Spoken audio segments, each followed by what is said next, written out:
পিতা হিসাবে কতটা দায়িত্ব পালন করেছেন আপনারা? আল্লাহর নবী বলেছেন প্রত্যেক পিতামাতার দায়িত্ব হলো ছেলে এবং মেয়ের উপরে তিনটে। এই তিনটে দায়িত্ব যদি কোনো বাম্মা পালন না করে, ওই বাম্মা কিয়ামতের মাঠে ধরা পড়ে যাবে। এক নাম্বার কি? সুন্দর নাম রাখতে হবে, ডান কানে আযান দিতে হবে, বাম কানে ইকামত দিতে হবে, অর্থ থাকলে আকিকা করতে হবে। দুই নাম্বার কি? ছেলে মেয়ে যখন কথাবার্তা বলতে শিখবে তাদেরকে কোরআনের শিক্ষা দিতে হবে, লেখাপড়া শেখাতে হবে। আপনারা ছেলেদেরকে ইংরেজি শেখান, আপনারা ছেলেদেরকে ইংরেজি বাংলা শেখান, কেন সাথে সাথে কোরআনটা শিখিয়ে দিতে পারেন না? আল্লাহর নবী বলেছেন, হাদিস, আমার বাবার কথা নয়, মুরু আওলাদাকুম বিসসালাতি ওয়া হুম আবনাউ সাবঈ সিনিন, তোমাদের ছেলে মেয়েদের বয়স যখন 7 বছর হবে তখন তাদের নামাজ পড়ার আদেশ করবে। তাদের বয়স যখন 10 বছর হয়ে যাবে তারা যদি নামাজ না পড়ে পেটাই দিয়েও নামাজ পড়াবে, পৃথক বিছানায় শুতে দেবে। বাম্মা নিজেই নামাজ পড়ে না, ছেলে মেয়েকে বলবে কি করে? কি বুঝলেন? 3 নাম্বার নবীজি বললেন ওয়াইজা বালাগা ওয়াইজা বিজা ওয়াইজা আদরাকাম। আল্লাহর নবী বললেন, এই পিতামাতা শুনে নাও, ছেলে মেয়ে যখন প্রাপ্তবয়স্ক হয়ে যাবে, যৌবন তাদের যখন ফুটবে, পাত্র পাত্রী দেখে তাড়াতাড়ি তাদের বিয়ের ব্যবস্থা করবে। ছেলে মেয়েকে যদি সঠিক সময়ে বিয়ে না দাও, সঠিক সময় যদি বিয়ে না দাও, ওই ছেলে মেয়ে যদি ব্যভিচার করে, ও হাজী সাহেব বাম্মা, ও হাজী সাহেব বাম্মা, তোমাকে ওই পাপের বোঝা বইতে হবে। ঠিক সময় যদি ছেলে মেয়েকে বিয়ে না দাও, বাড়ি থেকে ভাববেন। এবার আসছি তাহলে 1 নাম্বার স্বামী হিসাবে কতটা দায়িত্ব পালন করেছেন, বাড়ি থেকে ভাববেন। 2 নাম্বার পিতা হিসাবে কতটা দায়িত্ব পালন করেছেন, বাড়ি থেকে ভাববেন। 3 নাম্বার ছেলে হিসাবে কতটা দায়িত্ব পালন করেছেন, বাপের হক আদায় করেছেন, বাপের সেবা করেছেন। আল্লাহর কোরআনে আল্লাহ পাক বলেছেন, ইয়াসআলুনাকা মাযা ইউনফিকুন কুল মা আনফাকতুম মিন খায়রিন ফালিল ওয়ালিদাইনি ওয়াল আকরাবিন। নবী তোমাকে ওরা প্রশ্ন করছে টাকা পয়সা কোথায় ব্যয় করলে আল্লাহ খুশি হবে। নবী তুমি বলে দাও, সর্বপ্রথম তোমরা টাকা পয়সা ব্যয় করবে বুড়ো বুড়ি বাম্মার পিছনে ব্যয় করবে, আল্লাহ খুশি হয়ে যাবে। আর আপনারা কি করেছেন? বাম্মার পিছনে পয়সা ব্যয় করেন, বাপের ভাত দেয় না, মার ভাত দেয় না, শাশুড়ির হজেনে যাচ্ছে। রাগ করবেন না, শাশুড়ির হজেনে যাচ্ছে জামাই। আগে ভালো ছেলে হন, আগে ভালো ছেলে হন, পরে ভালো জামাই হবে। আমার শ্বশুর আমাকে খুব ভালো জামাই বলে জানেন, আমার শাশুড়ি আমাকে খুব ভালো জামাই বলে জানেন, আর আমার বাপ আমাকে দেখতে পারে না, আমার মা আমাকে দেখতে পারে না। কেন এমন হলো? কেন? ছোটবেলায় যে বাপ আমাকে কোলে নিয়ে আব্বা আব্বা বলে চুমা দিয়েছিল, কি এমন পৃথিবীতে কাজ করলাম সেই বাপের সঙ্গে, সেই বাপ আমাকে আর আব্বা বলে ডাকে না? বাড়ি থেকে ভাববে। এখন যদি 4 ছেলের বাপের পরে বুড়ো বাপটা যদি তোমাকে আব্বা বলে ডাকে, ছোটবেলাকার মতো জানবে তোমার বাপ তোমার উপরে খুশি আছে। কোথায় আছেন আপনি? বাড়ি থেকে ভাববেন একটু আমার ওয়াজগুলো। বাস্তবটাই বলে গেলাম বাবা। এরপরে আসছি ছেলে হিসেবে কতটা দায়িত্ব পালন করেছেন। 4 নাম্বার হলো ভাই হিসাবে কতটা দায়িত্ব পালন করেছেন। ভাই হিসাবে ভাইয়ের হক মেরেছেন অনেকে, অনেকে ভাইয়ের হক মেরে বসে আছে। রাগ করবেন না কেউ, ভাইয়ের যদি হক মেরেছেন কিয়ামতের মাঠে আপনাকে আল্লাহ ছাড়বে না, বুখারীর হাদিস। 5 নাম্বার হলো চাচা হিসাবে কতটা দায়িত্ব পালন করেছেন। চাচা জবাব দেবেন, বাড়ি থেকে ভাববেন। 6 নাম্বারটা খুব ইম্পর্টেন্ট, খুব ইম্পর্টেন্ট। 6 নাম্বারটা কি? বোনাই হিসাবে কতটা দায়িত্ব পালন করেছেন। বোনাই, আপনারা কি বলেন? বোনাই বলেন না দুলাভাই বলেন? বোনাই হিসাবে, এই বোনাইরা শালীদেরকে, শালীদের সঙ্গে তুমি কিরূপ আচরণ করেছিলে, কিয়ামতের মাঠে তোমাকে ধরা হবে। কিয়ামতের মাঠে তোমাকে ধরা হবে বোনাইদেরকে। এর সঙ্গে আরেকজন যুক্ত, দেওর। কি বললাম? দেওর। আল্লাহর নবীর কাছে একদিন মেয়ে ছেলেরা এসেছেন, এসে বলছেন, ইয়া রাসূলুল্লাহ, আমরা পৃথিবীতে কাকে বেশি ভয় করব বলুন। আল্লাহর নবী বললেন, তোমরা মৃত্যুকে ভয় করো? বলছে হ্যাঁ, মৃত্যুকে ভয় করি। বলছে মৃত্যুর মতো ভয় করবে একজন লোককে। বলে সেটা কে? বলে সেটা হলো তোমাদের দেওর। কি বললো? দেওর। মৃত্যুর মতো ভয় করো মা বোনেরা। দেওর, দেওর আর বোনাই এই দুটো খুব খতরনাক জিনিস, খুব সাবধান। কিন্তু বাস্তবে দেখুন, বাস্তবে দেখুন শালীর সঙ্গে বোনাই ছুটতেছে। আবার অনেক সময় দেখা যায় শালীর সঙ্গে নিকৃষ্ট কাজে লিপ্ত হয়ে গেছে। বাস্তব আমি আর অন ক্যামেরার সামনে আর খোলাখুলি বললাম না বাবা, অনেক ভাবি আছে দেখবেন দেওরদের সঙ্গে পরকীয়ায় লিপ্ত হয়ে গেছে, ছি ছি লজ্জা করে। এরপরে আসছি 7 নাম্বার। 7 নাম্বারটা কে শুনুন, খালু হিসাবে, খালু, খালার বরকে আপনারা কি বলেন বাবা? খালু হিসাবে কিয়ামতের মাঠে আপনাকে ধরা হবে, খালু। এর সঙ্গে আরেকজন আছে, কে? জামাই বাবু। ফুপুর বরকে আপনারা কি বলেন? ফুপা। জামাই বাবু, জামাই বাবুদের ধরা হবে। এই খালু আর জামাই বাবু 7 নাম্বার। 8 নাম্বারটা খুব ইম্পর্টেন্ট, কে? মামা হিসাবে আপনাকে ধরা হবে, মামা। এখানে যত মামা বসে আছেন, মামা, কিয়ামতের মাঠে আল্লাহ ধরবে। তোর ছেলে মেয়েকে ঈদের সময় দেখলি আর বোনাই মরে গেছে, বোনটা বিধবা, ওই বোনের 2টো বাচ্চা ছিল, তাকে দেখলি নি, তোকে মামা, তুই মামা, তুই মামার দায়িত্ব পালন করিসনি। কোথায় আছেন আপনি?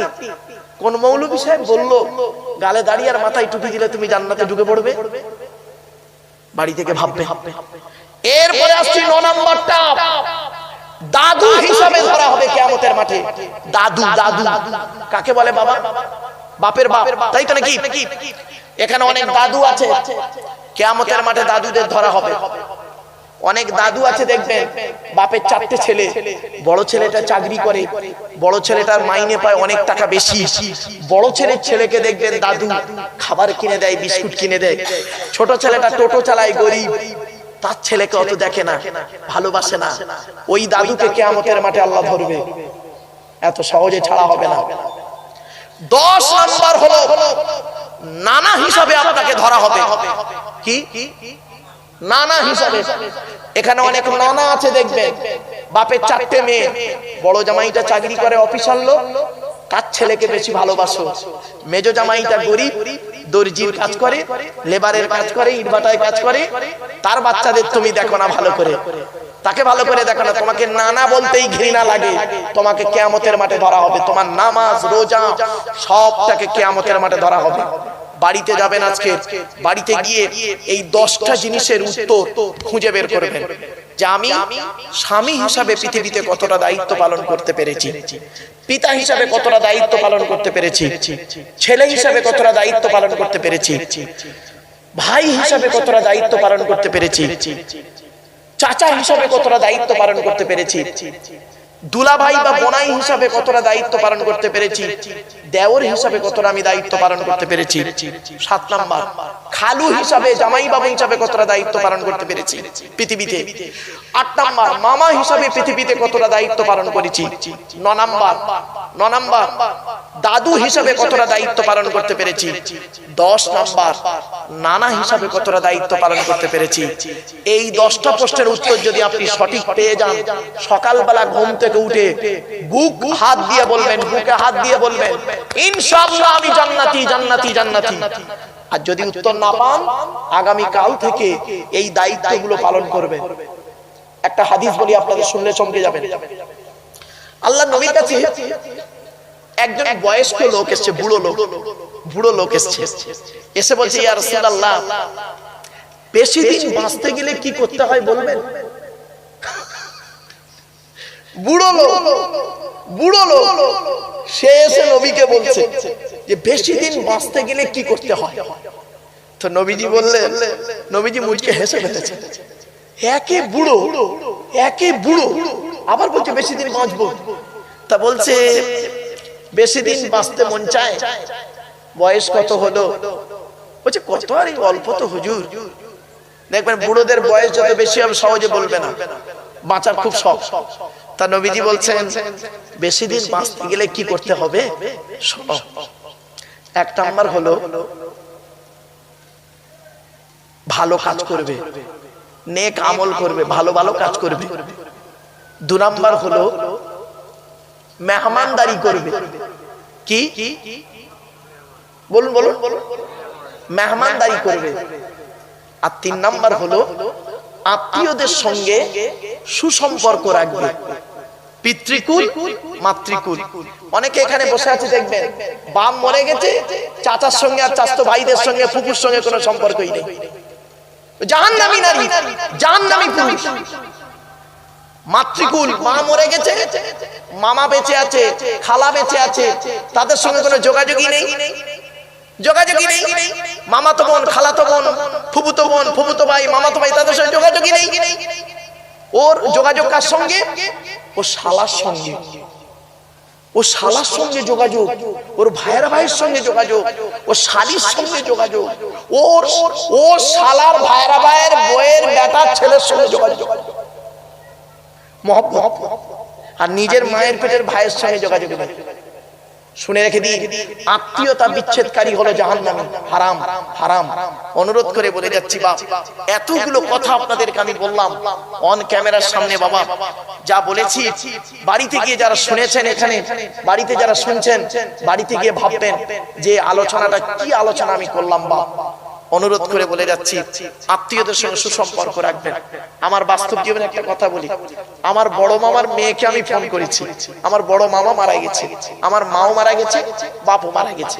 তো বড় মামার মেয়েকে ফোন করেছি, তার নাতিপুতি হয়ে গেছে, তা ফোন করেছি।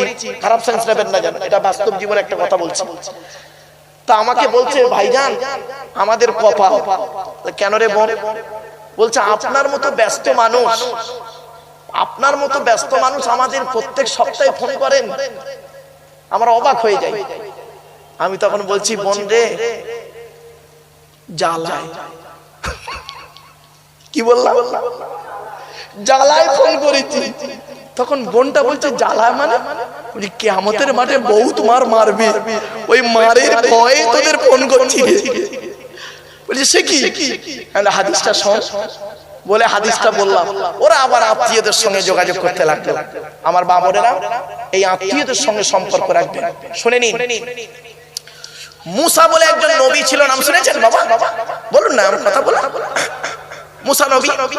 তো মুসা নবী একদিন আল্লাহকে বলছেন, আল্লাহকে বলছেন, আল্লাহ আপনি খুশি হলে কি করেন?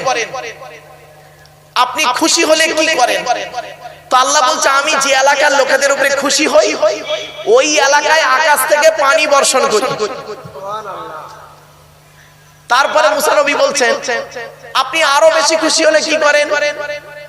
আল্লাহ বললেন, মুসা যে লোকের বাড়ি, যার যে লোকের উপরে খুশি হই, ওই লোকের বাড়িতে আমি আল্লাহ মেহমান পাঠিয়ে দিই, মেহমান পাঠিয়ে দিই। শোনেন, মেহমান যাত্রার বাড়িতে আসেন আর খায় না, যার কপাল খুব ভালো তার বাড়িতে আল্লাহ মেহমান পাঠায়।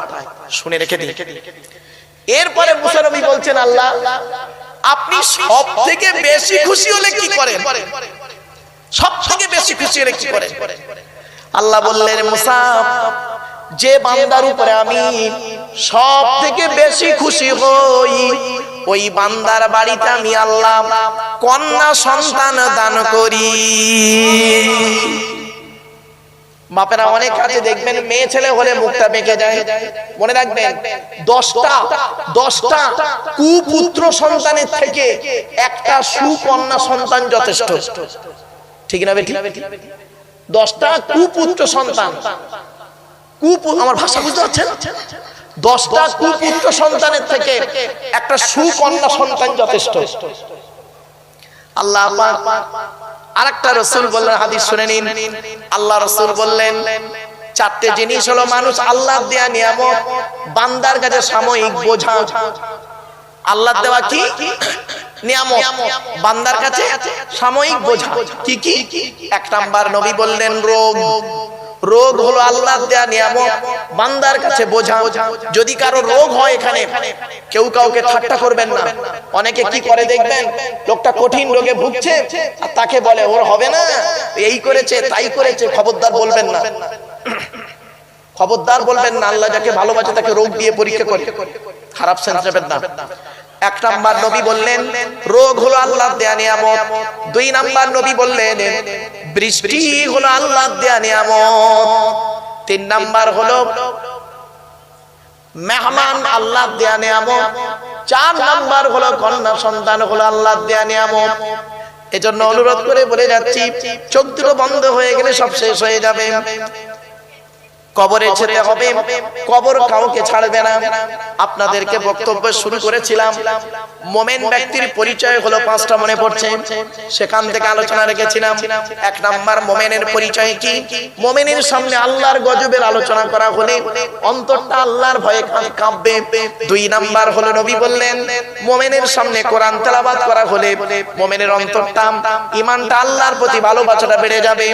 তিন নাম্বার হলো মুমিনের পরিচয় কি? ওয়ালা রাব্বিহিম ইয়াতাওয়াক্কালুন। মুমিন ব্যক্তিরা পৃথিবীর কোন ব্যক্তি বস্তুর উপরে ভরসা করবে না। মুমিন ব্যক্তি একমাত্র আল্লাহর উপরে ভরসা করে চলবে। সুবহানাল্লাহ।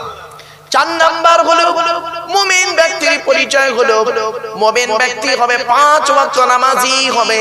5 নাম্বার হলো মুমিন ব্যক্তি হবে ওই লোকটা যে লোকটা টাকা পয়সা ধন সম্পদ আল্লাহর রাস্তায় দান করে যাবে।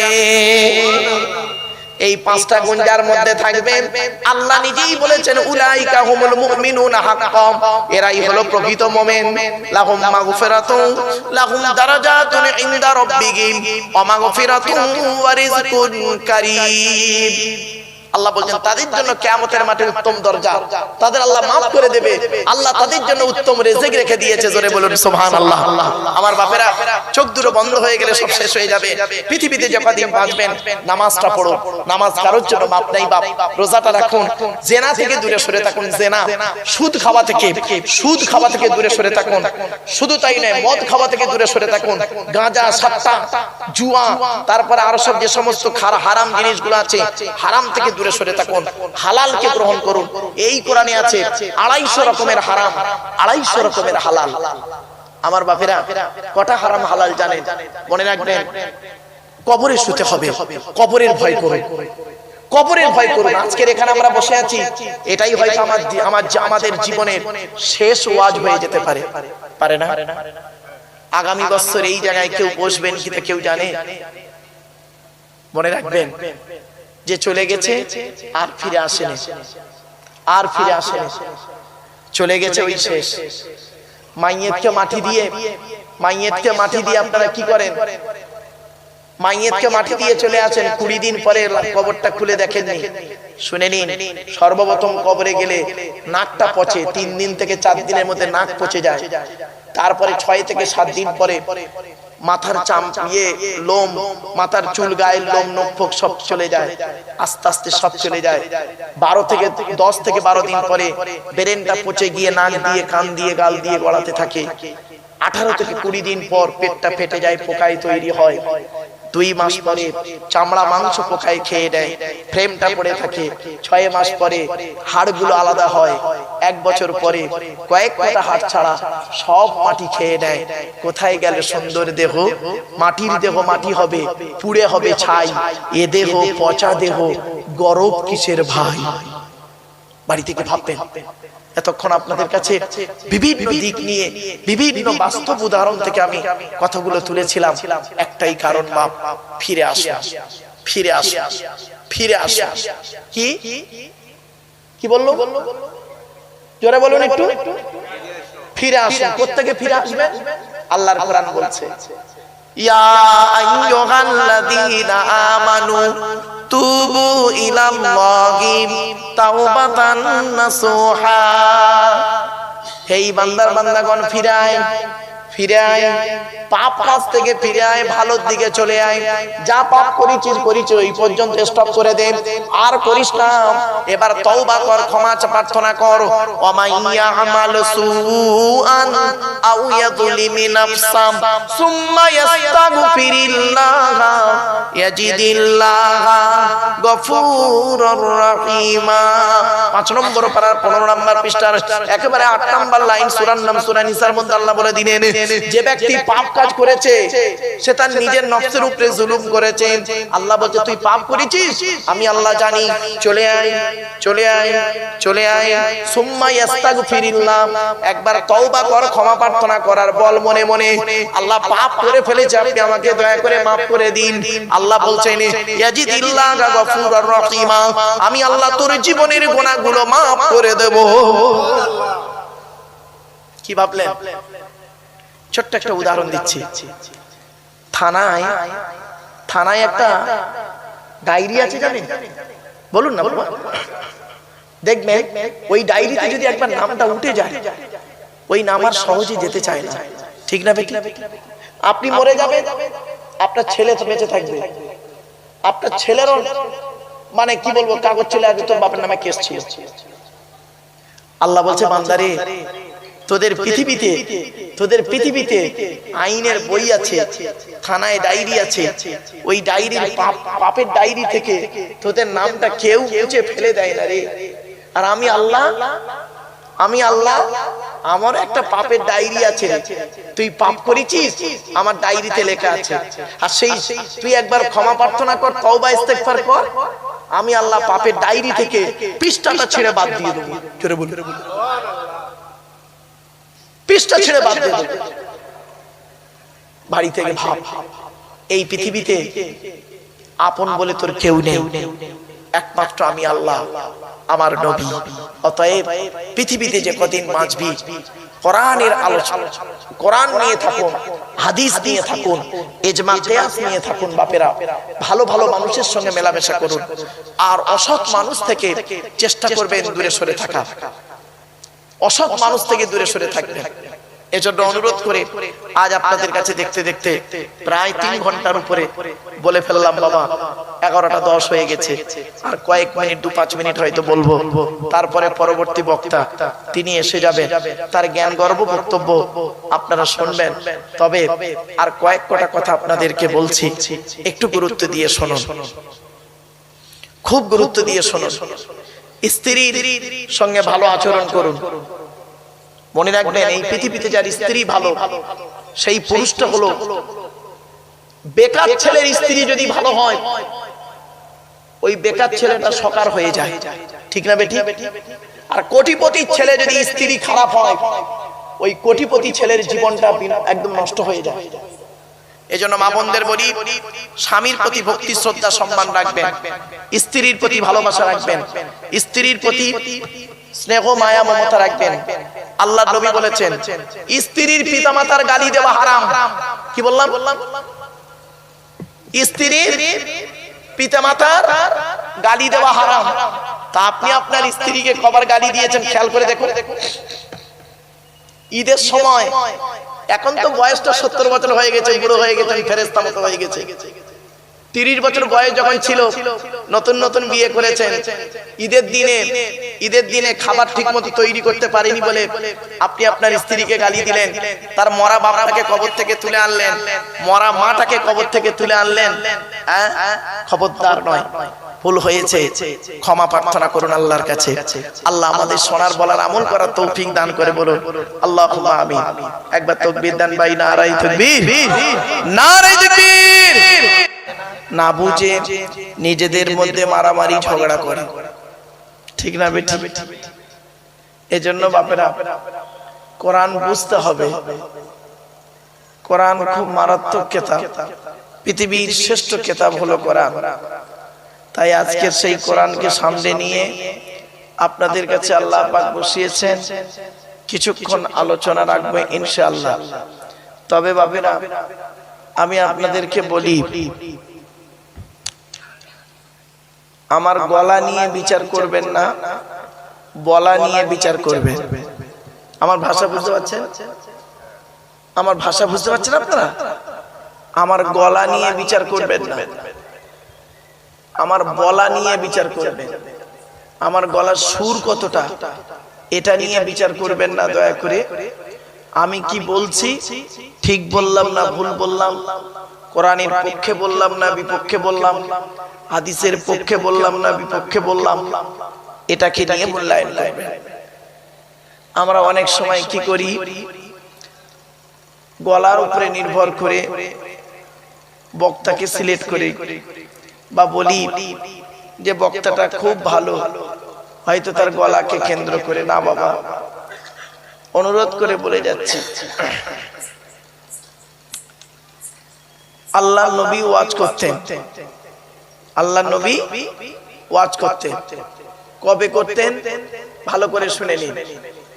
বৃহস্পতিবার দিনগত রাতে এশার নামাজের পরে সাহাবীদেরকে নিয়ে গায়ে গায়ে বসে টু দি পয়েন্টের উপরে নবীজি ওয়াজ করে শোনাতেন।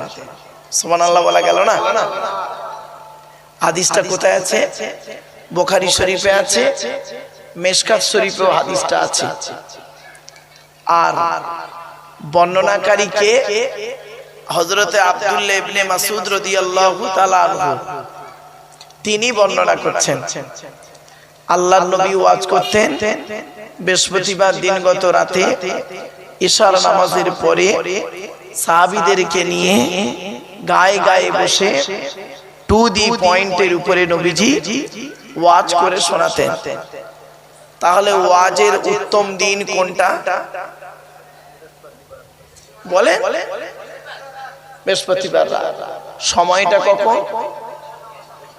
ইশার নামাজের পর। নবীজি কাদেরকে নিয়ে ওয়াজ করতেন? সাহাবীদেরকে নিয়ে। সাহাবীরা কিভাবে বসতেন? গায়ে গায়ে গায়ে গায়ে মিলেমিশে বসতেন। কিছু বুঝতে পারছেন? ওয়াজ নবীজি কিভাবে ওয়াজ করতেন?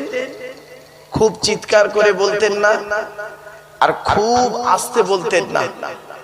এমন ভাবে বলতেন, আম্মা জান আয়েশা বর্ণনা করছে, নবীর স্ত্রী আম্মা জান আয়েশা বলছেন, আল্লাহর নবী এত স্পষ্ট কথা বলতেন, নবীর প্রত্যেকটা কথা যদি ছড়িয়ে দেওয়া হতো খুঁটে খুঁটে নেওয়া যেত। মানে এত স্পষ্ট নবী কথা বলতেন, কথার মধ্যে কোনো জড়তা থাকতো না। টু দি পয়েন্টের উপরে মানুষকে বুঝিয়ে বুঝিয়ে কথাগুলো নবীজি বলতেন। এই হলো ওয়াজের মূল জিনিস। আমার বাপেরা, আরেকটা কথা আপনাদের বলি, আপনারা যখন জলসা দেবেন তিনটে জিনিসকে ঠিক রাখবেন। কটা বাবা? তিনটে জিনিস। তিনটে জিনিসকে ঠিক রাখবেন। এক নাম্বার হলো বক্তা, দু নাম্বার হলো কমিটি, তিন নাম্বার হলো শ্রোতা। বক্তার কি দেখবেন? বক্তার দুটো জিনিস দেখবেন। এক নাম্বার দেখবেন বক্তাটি সত্যিকারের আলেম কিনা। কি বললাম বাবা? সত্যিকারের আলেম কিনা। শুধু আলেম হলে হবে না, ডিগ্রি থাকলে হবে না, বক্তাটি আমল আছে কিনা। আরবিতে একটা কথা আছে, আল আলিমু বিলা আমালিন কাশাজারি বিলা সামারিন। আমল বিহীন আলেম ওই রকম, ফল বিহীন গাছটা যেরকম। যে আলেমের আমল নাই ও আলেমের ইলমের কোনো দাম নাই। বাপেরা, বক্তাটির আমল আছে কিনা দেখবেন। বক্তাটি 5 ওয়াক্ত নামাজ পড়ে কিনা, বক্তাটি রমজান মাসে রোজা রাখে কিনা, বক্তাটি তার পিতামাতার ভাত দেয় কিনা, বক্তাটি তার স্ত্রীর সঙ্গে ভালো আচরণ করে কিনা, বক্তাটি তার ছেলে মেয়ের হক আদায় করে কিনা, বক্তাটি তার ভাই বোনের সঙ্গে সুসম্পর্ক রাখে কিনা, বক্তাটি তার পরিবেশের মানে গ্রামের মানুষের সঙ্গে তার কতটা সম্পর্ক। আর একটা খুব ইম্পর্টেন্ট জিনিস দেখবেন, কি জানেন? বক্তাটি খুব ইম্পর্টেন্ট জিনিস যেটা দেখবেন সেটা হলো কি জানেন? বক্তাটির চরিত্রটা ঠিক আছে কিনা। এত সহজ নয় বাপ। মাইকের সামনে এসে কিছু বলে দেওয়ার নাম বক্তা নয়। মাইকের সামনে এসে কিছু বলে দেওয়ার নাম বক্তা নয় বাপ। তিনটে জিনিস কোনোদিন ব্যাকে আসে না, সব সময় সামনের দিকে যায়। এক নাম্বার, ধনুক থেকে তীরটা বের হয়ে গেলে ওই তীরটা আর কোনোদিন ব্যাকে আসে না, ঠিক না বেটি? দু নাম্বার, দেহ থেকে আত্মাটা বের হয়ে গেলে ওটা আর পৃথিবীতে রিটার্ন দেওয়া হয় না। তিন নাম্বার, জবান থেকে কথা বের হয়ে গেলে ওটা আর কোনোদিন ব্যাকে আসে না। আমার বাপেরা, 1 ঘন্টা ওয়াজ করতে গেলে 3 ঘন্টা বই পড়তে হবে। 1 ঘন্টা ওয়াজ করতে গেলে একটু ধৈর্যের পরিচয় দিন। তো এক নাম্বার হলো বক্তা। বক্তার দুটো জিনিস দেখবেন, বক্তাটি সত্যিকারের আলেম কিনা। দুই নাম্বার দেখবেন বক্তাটির আমল আছে কিনা। এবার আসছি কমিটি। জলসা কমিটি আলাদা, মসজিদ কমিটি আলাদা। বাবা, জলসা কমিটি হতে গেলে কমসে কম তিনটে গুণ থাকা দরকার। কটা? তিনটে গুণ। কি কি? এক নাম্বার, সৎ হতে হবে। কি বললাম? সৎ। আচ্ছা, সৎ কোন লোকটাকে বলে বলুন তো দেখি। আমাদের ধারণা হলো সৎ মানে ওই লোকটা যার গালে দাড়ি, মাথায় টুপি, বড় পাঞ্জাবি, 5 ওয়াক্ত নামাজ পড়ে, 10 বার হজ করে এসছে, আর রমজান মাসে রোজা রাখে, ওই লোকটাই সৎ। না বাবা, শুনে নিন। আল্লাহর নবী একদিন সাহাবীদেরকে বলছেন, তোমরা আমাকে দুটো জিনিসের গ্যারান্টি দিতে পারবে? নবীজি সাহাবীদেরকে বলছেন, তোমরা আমাকে দুটো জিনিসের গ্যারান্টি দিতে পারবে? তো সাহাবীরা বলল, হে নবী, আমরা যদি দুটো জিনিসের গ্যারান্টি দিই তো আপনি আমাদের কিছুর গ্যারান্টি দেবেন? নবীজি বললেন, হ্যাঁ, তোমরা যদি আমাকে দুটো জিনিসের গ্যারান্টি দাও আমি তোমাদের জান্নাতের গ্যারান্টি দিয়ে দেবো। সাহাবীরা বললেন, বলুন বলুন দুটো জিনিস কি, বলুন, শুনে নিন। এক নাম্বার নবী বললেন, দুই ঠোঁটের মাঝখানে, এই জিভের গ্যারান্টি দাও। দুই ঠোঁটের মাঝখানে এই জিভের গ্যারান্টি দাও। হারাম খাবার খাওয়া থেকে জিভটাকে ঠিক করো, বাজে ভাষা বলা থেকে জিভটাকে ঠিক করো, পরনিন্দা পরচর্চা করা থেকে জিভটাকে ঠিক